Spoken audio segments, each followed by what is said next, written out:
yang Tuhan beri.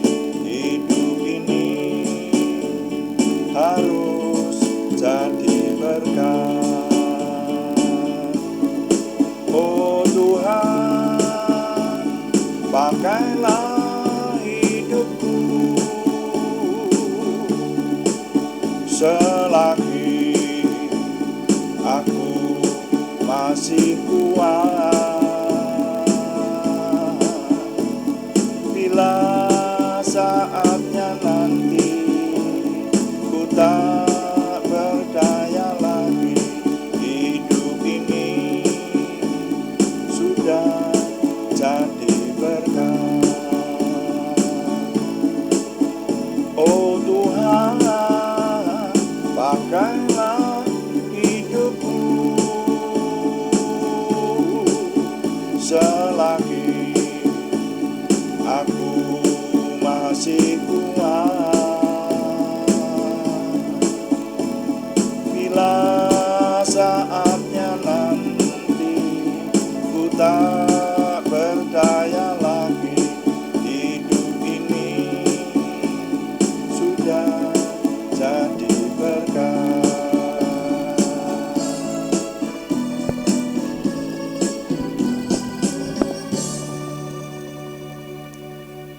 Bapa, kami mengucap syukur untuk doa malam hari ini. Kami menyerahkan renungan hari ini, Tuhan yang memberkati, menjadikan nama Tuhan dimuliakan, dan kami semua diberkati. Dalam nama Tuhan Yesus Kristus kami berdoa. Amin. Selamat malam Bapak Ibu Saudara sekalian yang sudah bersama dengan kita di sini dalam doa malam hari ini. Doa malam melalui online ini diadakan secara iman Kristiani dengan dasar keyakinan kepada Tuhan Yesus Kristus, Yeshua HaMasyiah, Juru Selamat dunia, Imam Besar Agung kami.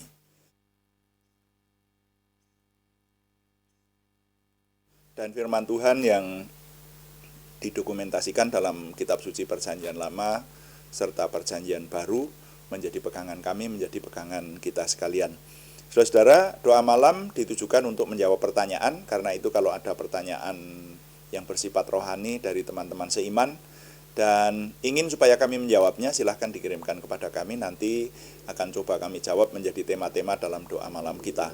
Saudara, untuk kali ini kami masih ingin mengajak kita untuk merenungkan dalam rangka masih ini bulan Agustus, masih kita mengingat dalam kaitan peringatan kemerdekaan bangsa, saudara.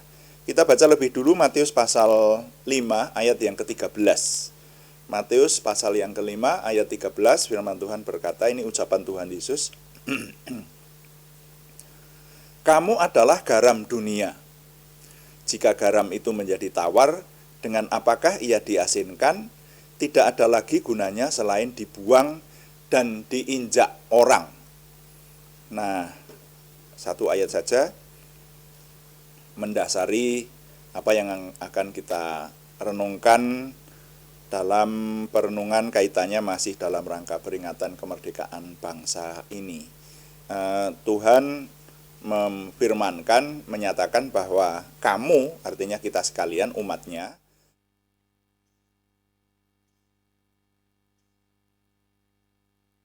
itu dinyatakan sebagai garam dunia, saudara. Nah, di situ dikatakan kalau garam itu hilang asinnya, tidak ada lagi kecuali dibuang dan diinjak orang. Nah, ini tidak bisa kita bayangkan kalau zaman sekarang. Kok garam kok kalau hilang asinnya diinjak orang, itu bagaimana nih? Ternyata ini berkaitan dengan pembuatan garam waktu itu penjelasannya. Jadi waktu itu zaman kuno banget, kalau membuat garam itu ternyata masih dengan benda sebagai dasar lah, katakanlah semacam itu. Jadi gumpalan garam itu di tengahnya itu berisi benda, umumnya semacam batu begitu, konon semacam itu. Sehingga nanti kalau garam itu habis, ya asinnya hilang, itu ternyata tinggal batunya itu, dan itu dibuang dan diinjak orang. Nah, itu penjelasannya ternyata semacam itu. Nah, tapi di sini yang lebih penting Tuhan Yesus mengucapkan, menyatakan dalam pernyataan ini bahwa kamu adalah garam dunia. Nah, ini ada kaitannya dengan yang telah kita renungkan beberapa perenungan yang lalu, yaitu mengenai memahami kebutuhan bangsa, saudara. Kita menyadari bahwa bangsa ini membutuhkan pembaharuan secara moral. Karena apa? Kita sudah merenungkan ini ya beberapa hari yang lalu. Bangsa kita ini bisa disebut krisis moral. Ya, ini berdasarkan dengan apa yang saya dapatkan, yaitu pernyataan KPK di awal tahun 2023, yang saya percaya berita ini benar, karena ini pernyataan KPK. Jadi didapati ada 178 kepala daerah yang terjerat kasus. Nah, kasusnya kalau berhubungan dengan KPK tentu saja kasus korupsi, saudara. Ya. Dan di antara 178 itu 155 adalah bupati, wali kota dan wakilnya, dan 23 gubernur. Lalu fakta mengejutkan yang sudah tidak bisa dibantah lagi, yaitu bahwa 2 kepala lembaga tinggi negara di tengah negara kita ini sekarang divonis hukuman seumur hidup karena mereka melakukan korupsi, artinya berjiwa pencuri. Itu sudah terbukti, ya. Nah, ini fakta yang memprihatinkan dan menjadi cerminan, karena itu yang ketahuan. Sedangkan yang lain, pemimpin-pemimpin yang ada ini, ya mungkin yang baik ya ada, tetapi kalau kita sering mendengarkan desas-desus, karena yang namanya penyelewengan itu sebetulnya tidak bisa disembunyikan, itu saudara ya. Di antara orang-orang yang tahu, di antara lingkaran tertentu, maka banyak dari pemimpin di tengah bangsa kita ini dimungkinkan, saya hanya mengindikasi karena berdasarkan fakta-fakta ini toh, dimungkinkan adalah orang-orang yang sebetulnya dari sisi moralitas tidak pas menjadi pemimpin. Nah, artinya bangsa ini sedang menghadapi krisis moral semacam itu. Nah, jadi kalau sekedar menjadi pemimpin banyak orang pinter, banyak orang cerdik pandai bergelar sarjana strata 1, 2, 3, artinya orang-orang yang cerdas gitu. Tetapi kalau dari sisi moral itu sangat-sangat memprihatinkan. Dan itu sepertinya kita sebagai rakyat itu sudah menyaksikan ya. Hampir semua orang itu bisa menyaksikan bagaimana gaya-gaya dari pemimpin kita. Nah, itu saudara ya. Sekali lagi, yang baik ya banyak tentunya itu. Tetapi justru harapannya sebetulnya kan semua pemimpin itu baik. Nah, tapi kalau yang sudah ketahuan oleh KPK saja dan bahkan sudah banyak yang divonis itu, jumlahnya ada ratusan semacam itu sesuatu yang memprihatinkan. Gitu. Sekali lagi itu yang ketahuan, yang tidak ketahuan. Nah, itu saudara. Jadi kalau menyadari bangsa ini mengalami krisis moral, lalu bagaimana orang beriman bertindak? Nah,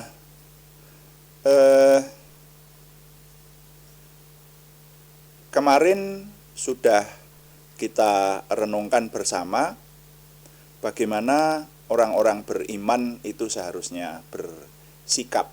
Orang-orang bersikap, orang-orang beriman itu harus bersikap menjadi orang-orang yang lahir baru, menjadi orang-orang yang baik. Nah, sekarang kecuali menjadi orang baik, menjadi dirinya itu adalah orang-orang yang bisa dipercaya dalam soal kebaikan dan kebenaran, maka sekarang Tuhan Yesus menyatakan bahwa kamu adalah garam dunia. Artinya bukan sekedar menjadi orang baik, ya, karena kemarin kita merenungkan kan, kalau kita menjadi orang baik, maka di dunia ini penjahat berkurang 1. Itu kan. Jadi kalau kita ini menjadi orang baik, setidaknya di dunia ini penjahat berkurang 1. Tapi Tuhan Yesus melanjutkan lebih lagi di Matius pasal 5 ayat 13 ini. Tuhan menyatakan bahwa kamu adalah garam dunia. Nah, sesuai dengan pernyataan firman Tuhan, jadi semua kita yang mengaku menjadi murid Kristus seharusnya menjadi orang-orang baik. Orang-orang yang memiliki integritas. Orang-orang yang bukan orang jahat, tetapi orang-orang yang hidup benar di hadapan Tuhan. Nah, lalu kalau sekarang dikatakan sebagai garam, apakah spesifikasi garam itu? Kalau saya mengamati, garam itu mempunyai satu sifat, yaitu asin. Dan asinnya itu selalu ditularkan. Jadi dimanapun garam berada, siapapun atau benda apapun yang bersentuhan dengan garam, itu pasti akan ketularan asinnya. Kalau tidak percaya, coba saudara dengan tangan telanjang mengambil garam. Ya, menyentuh garam itu saja. Coba kemudian tangan saudara kalau dirasakan melalui lidah kita, pasti tangan kita akan terasa asin karena menyentuh garam. Jadi garam itu mempengaruhi itu saudara ya. Dan garam itu mempunyai daya dobrak yang tinggi. Bahkan benda yang lebih keras dari garam itu bisa dilunakkan oleh garam. Kalau tidak percaya coba didekatkan kepada garam atau unsur garam, air garam misalnya, itu sebuah logam. Maka logam itu nanti makin lama akan berkarat dan keropos. Ya, itu sudah kita ketahui bersama lah itu. Artinya garam itu bisa mengubah sesuatu, bahkan yang lebih keras lagi gitu. Mempunyai daya dobrak yang tinggi, itu garam. Dan dia selalu mempengaruhi. Nah, jadi kalau kita rinci gitu ya, di sini dikatakan orang beriman itu bukan dikatakan harus seperti garam, bukan begitu, bukan, tidak pakai kata seperti. Tuhan Yesus berkata, kamu adalah garam dunia. Nah, garam itu, kalau saya tegaskan lebih jelas lagi, yang pertama selalu mempengaruhi. Di mana ada benda atau orang dekat garam, pasti ketularan asinnya. Yang kedua, punya daya mengubah. Gitu. Sayuran satu kuali diubah rasanya menjadi gurih karena garam. Tadi bahkan benda keras berdekatan dengan garam bisa menjadi berkarat dan keropos. Selalu mempunyai daya mengubah. Kemudian kecil tetapi kekuatannya besar. Yaitu tadi, kalau ada sayuran yang satu kemasan besar, katakanlah bukan hanya kuali, tetapi satu panci besar begitu, lalu hanya diberi garam yang jumlahnya jauh lebih sedikit dibanding sayuran ataupun daging atau apapun yang dimasak itu, tetapi nanti seluruh isi kuali itu akan menjadi gurih, menjadi asin itu. Jadi kecil tapi mempunyai pengaruh besar. Lalu yang berikutnya, garam itu selalu digunakan untuk hal-hal yang positif. Garam kecuali untuk menggarami supaya makanan menjadi enak, itu juga digunakan untuk obat loh saudara. Ya, dia memang punya daya merusak. Ya tadi mengubah, toh. Mengubah itu bisa merusak, bisa membangun, saudara ya. Logam yang didekatkan garam tadi bisa rusak gitu. Nah, sekarang tinggal bagaimana penggunaannya. Sesuatu yang mempunyai daya dobrak tinggi itu bisa digunakan untuk mengubah tapi untuk membangun. Dan garam itu jarang kita dengar atau bahkan tidak pernah kita dengar garam digunakan untuk hal-hal yang merusak. Garam digunakan pasti sebagian besar pengertiannya adalah untuk membuat makanan menjadi enak, lalu untuk obat dan seterusnya itu. Nah, seperti itu. Jadi garam itu selalu digunakan untuk hal-hal yang sifatnya positif. Nah, demikian juga dengan orang beriman. Kalau Tuhan Yesus berkata, kamu adalah garam, maka orang beriman harus memiliki kualifikasi seperti sifat-sifat garam itu. Karena bagi dunia, maka orang beriman, orang yang berjalan dalam kebaikan dan kebenaran itu harus memiliki pengaruh kepada kebaikan dan kebenaran itu.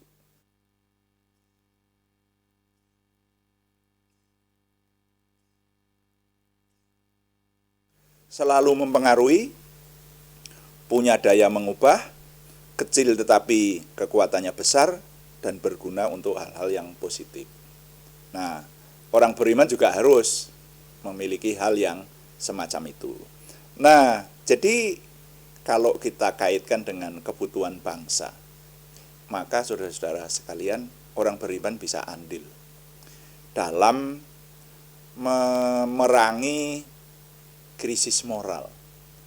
Ya, ini akan kita lanjutkan besok ya, karena masih ada satu contoh lagi ya, gitu. Krisis moral itu dapat dikurangi oleh orang beriman. Caranya bagaimana? Ini akan saya tekankan ini, saya ulang. Dengan cara orang beriman itu sendiri menjadi orang baik dan kemudian mempengaruhi dengan kebaikannya untuk sekelilingnya. Nah, jadi ini nilai yang saya impartasikan kali ini. Bunyinya, ikut mengisi kemerdekaan bangsa, orang beriman harus menjadi pengaruh kebaikan untuk lingkungannya. Cukup jelas ya. Ikut mengisi kemerdekaan bangsa, orang beriman harus menjadi pengaruh kebaikan untuk lingkungannya. Tuhan dipuji, amin. Mari kita berdoa.